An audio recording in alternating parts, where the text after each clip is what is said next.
Kenapa sebuah mechanical keyboard ada yang berharga ratusan ribu, tapi ada juga yang sampai puluhan juta? Padahal kan sama-sama buat ngetik. Ya mungkin pertanyaan itulah yang akan muncul ketika kamu baru pertama mengenali mechanical keyboard, atau kamu bahkan teman kamu yang sama sekali belum mengenal mechanical keyboard akan terheran-heran. Sebelum kesana, perkenalkan nama gue Rian. Di channel ini gue akan berbagi hal-hal yang gue suka dan menurut gue menarik, yang berkaitan dengan teknologi dan hal menarik lainnya. Jadi bagi kalian yang tertarik dengan hal-hal tersebut, silahkan pencet tombol subscribe-nya dan nyalakan lonceng notifikasi agar tidak ketinggalan info-info menarik di channel ini. Kembali ke pembahasan, kenapa harga sebuah mechanical keyboard bisa sangat murah, tapi di lain sisi juga bisa sangat mahal. Oke, mungkin untuk menjawab pertanyaan ini, sama seperti kok bisa harga sepatu Air Jordan sampai ada yang ratusan juta bandingkan dengan sepatu Kompas, padahal kan fungsinya sama-sama buat diinjak dan dipakai, ya kan? Yang pertama, kualitas.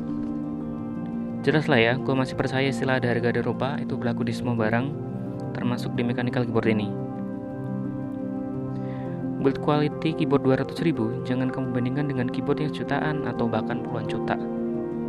Keyboard 200 ribu mah yang penting ada-ada aja, yang penting keluar bunyi klak-klik, cetak, cetuk. Biar mechanical keyboard aja, tapi secara kualitas mah, ya gitulah. Beda dengan keyboard jutaan yang melalui research and development lebih matang, yang tentu akan membuat kualitasnya jauh lebih bagus. Kualitas ini juga berkaitan erat dengan yang namanya durability. Bayangkan kamu seorang gamers yang cukup barbar, yang contoh lah, kemudian dalam satu match kamu kalah, dan si keyboard ini yang jadi pelampiasan. Keyboard 200 ribu mungkin sekali banting langsung rusak, dan akhirnya kamu beli lagi. Tapi kalau keyboard sejutaan gimana? Atau bahkan yang puluhan juta? Ya rusak juga sih kalau dibanting, tapi setidaknya mungkin kerusakannya tidak separah yang 200 ribu. Gak percaya? Coba sendiri lah. Ibaratnya kalau kita analogikan dengan sepatu tadi, kamu gak bisa dong bandingin kualitas sepatu Kompas yang harga cuma 400 ribuan dengan Air Jordan yang harga udah jutaan. Secara harga aja udah beda jauh. Ya meskipun sama-sama hype sih. Yang kedua, fitur. Tentu yang namanya barang elektronik, makin banyak fitur yang dibawa atau yang ditawarkan, pasti harganya juga akan semakin mahal. Hal ini juga berlaku di mechanical keyboard. Sebut saja yang paling gampang dan paling banyak orang tahu adalah soal koneksi. Keyboard 200 ribu paling banter dia mah membawa koneksi wire only atau yang mentok-mentok wire only dan detachable. Sudah, bandingkan dengan keyboard ya seharga sejutaan, biasanya sudah menyematkan fitur Bluetooth dan wireless 2,5 GHz. Tapi kok keyboard yang puluhan juta justru malah koneksinya wire only? Well, betul, tapi itu nanti akan kita bahas di poin selanjutnya. Kemudian fitur yang paling banyak mempengaruhi harga adalah PCB-nya. Apakah dia solder atau hot swap atau bahkan universal hot swap, not facing atau short facing, flex cut atau enggak, ada doctor board atau enggak, support VIA atau enggak, dan lain-lain sebagainya.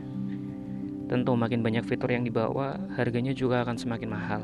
Berkaitan dengan PCB ini mungkin nanti akan kita bahas lebih rinci di video selanjutnya, karena kalau kita bahas di video kali ini pasti akan jadi sangat panjang. Yang ketiga, bahan dan komponen yang digunakan. Secara garis besar, bagian-bagian pada mechanical keyboard terdiri dari keycap, switch, PCB, plate, dan case. Keyboard dengan aluminium case sudah tentu punya harga yang lebih mahal bila dibandingkan dengan keyboard dengan case plastik. Begitu pula keycaps-nya. Keycaps yang ala kadarnya seperti yang ada di keyboard pre-build 200 ribu akan membuat harganya lebih murah dibandingkan dengan keycaps keyboard pre-build di harga sejutaan. Kemudian switch.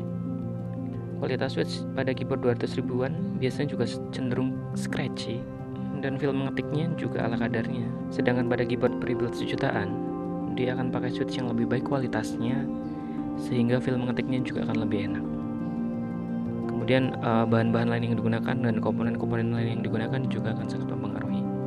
Oke, kita lanjut ke poin keempat, stok atau ketersediaan.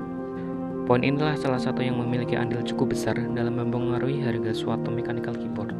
Untuk merek-merek keyboard level entusias, sebut saja seperti Keycult, Ramaworks, 7V, OLEDs, dan sebagainya. Dalam setiap lini keyboard yang mereka keluarkan, mereka tidak memproduksinya dalam jumlah yang masif. Mungkin hanya kisaran ratusan atau bahkan puluhan piece saja. Dan sistem penjualannya pun akan sangat terbatas, akan sangat susah untuk mendapatkan keyboard tersebut. Sebut saja Geekgold, dia selalu memakai sistem penjualan dengan sistem raffle. Nah, karena stok yang terbatas inilah dan tingkat kesulitan mendapatkan keyboard-keyboard tersebut yang membuat harga aftermarket dari keyboard-keyboard tersebut semakin meningkat di kalangan keyboard entusias. Berbeda dengan keyboard mainstream macam Maxfit 67, Vortex GT8 atau nantinya akan keluar Vortex GT6 dan keyboard-keyboard lain yang diproduksi secara massal, pasti harga secondnya atau harga aftermarketnya cenderung akan lebih murah dibandingkan harga rilisnya. Tetapi faktor stok atau ketersediaan ini tidak semata-mata yang menjadi faktor utama yang menentukan harga dari sebuah mechanical keyboard. Tentu juga harus dibarengi dengan kualitas yang baik yang sudah kita bahas di awal tadi. Oke, kemudian poin kelima dan poin terakhir adalah brand prestige atau premium brand. Di dunia mechanical keyboard juga memiliki sebuah atau beberapa brand premium macam Geekgold, 7V, Ramaworks atau yang lainnya, yang harga keyboard-keyboard mereka cenderung memiliki harga yang cukup tinggi. Sebut saja Geekgold, satu keyboardnya aja bisa berharga sampai $2.000 atau ya mungkin kalau kita rupiahkan sekitar 30-an juta.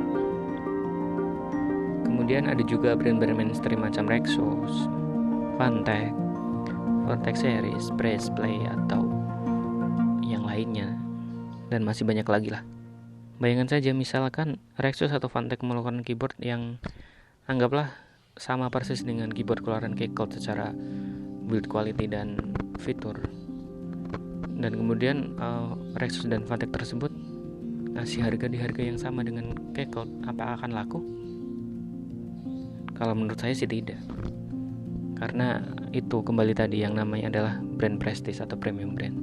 Tapi poin pentingnya adalah brand mempunyai andil dalam membuat harganya sendiri. Seperti Apple dan iPhone-nya, meskipun fitur yang ditawarkan tidak berbeda jauh atau bahkan sama dengan Android yang harganya setengah dari harga iPhone tersebut, si iPhone tersebut akan tetap laku dan tetap akan dianggap wajar dengan harganya, karena branding dari Apple itu sendiri yang sudah dibangun sudah sejak lama.